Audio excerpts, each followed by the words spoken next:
everyone, my name is Elizabeth, and today we're going to be talking about if you should give technology to your children.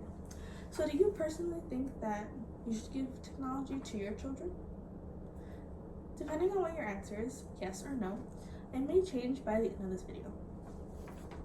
But before we get started, we're going to do a quick overview of what we're going to be talking about. So the first thing is the actual harm that technology does to children. The second thing is why researchers would prefer you to wait and what age that they do recommend for you to wait.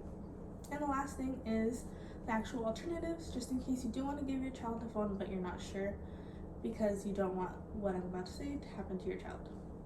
So let's get started.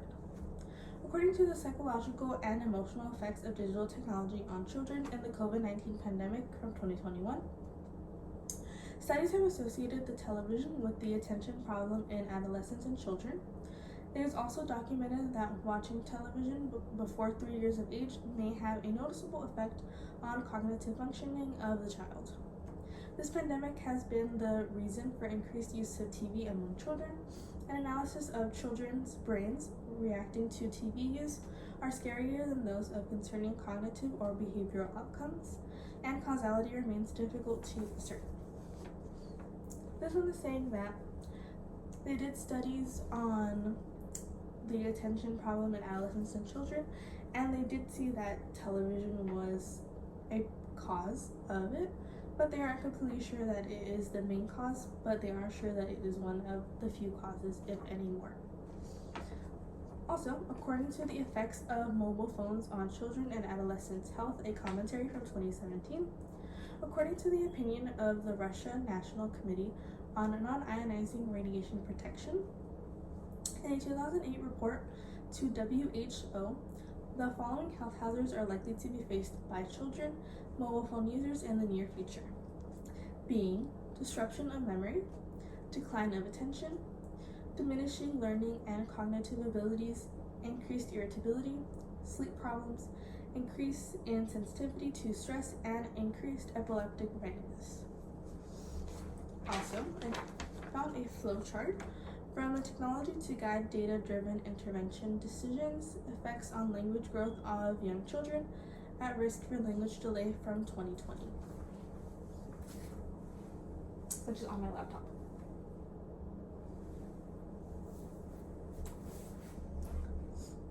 So I'm going to give you a second to look at it. You can pause the video if you want. I'm going to explain it anyways. So, the first bubble that you can see is the Infant Toddler Home Visiting Services. This is basically the study that they did.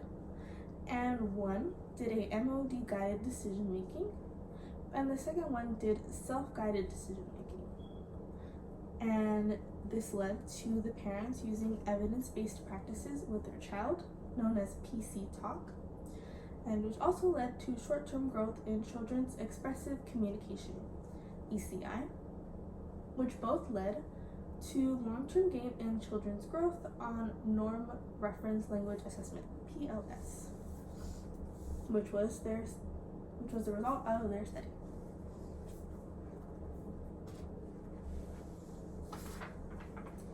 So now you know the harm that comes with technology being given to children. So the next thing we're going to talk about is the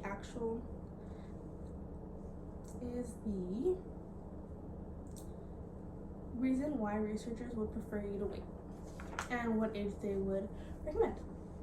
So according to the effect of parents' attention on the technology usage of children between the ages of 4 and 6 from 2019, American children between 0 and 8 years old use an average of 2 hours and 19 minutes of screen time per day.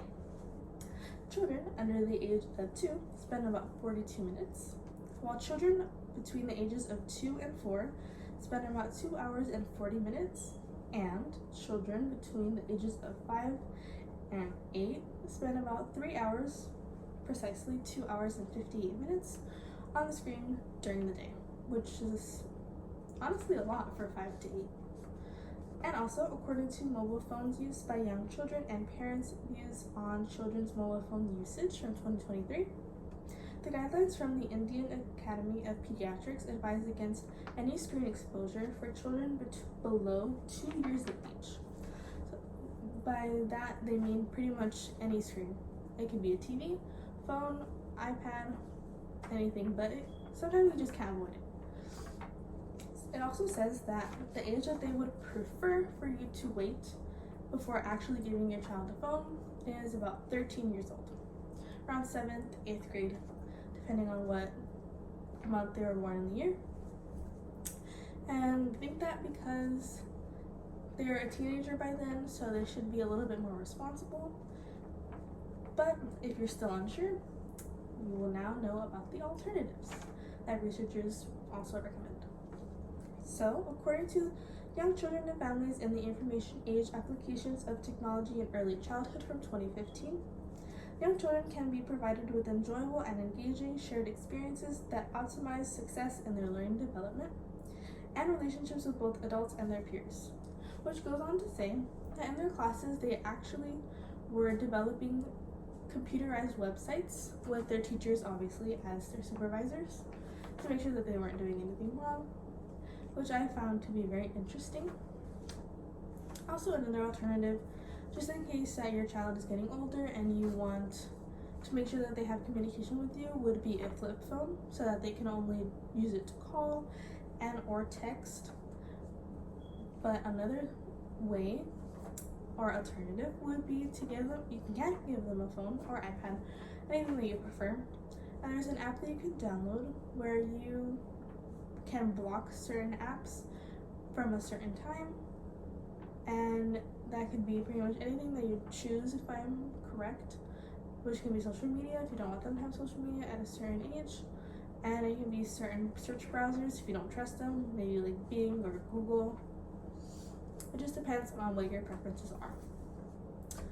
So we're done. You now know the harm and the reasons or the age that researchers would prefer you to wait, and the alternatives, just in case you are still a little bit on the fence. So I hope that this video helped you to feel a little bit more educated, and if you don't have kids, that you plan in the future, and if you do have kids, that this helps you make a more informed decision. Have a good day.